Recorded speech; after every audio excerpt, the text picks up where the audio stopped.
on, everyone? Got a 2024 Toyota Corolla Cross Hybrid, and we're going to reset the scheduled maintenance and the oil maintenance. This guy has two reminders.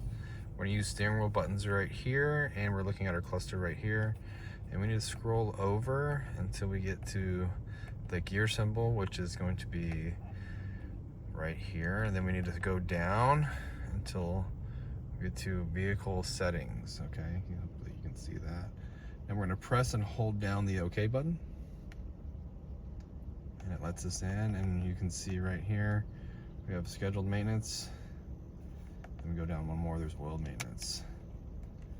All right, press OK, go in here, hit yes and hit OK. It takes a minute for this to actually clear. Once you hit OK, if you think something's wrong, nothing's wrong.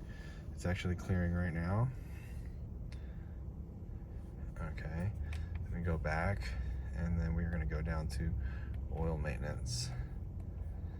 Hit yes. Okay, same thing with that. Takes a second, and you're all done.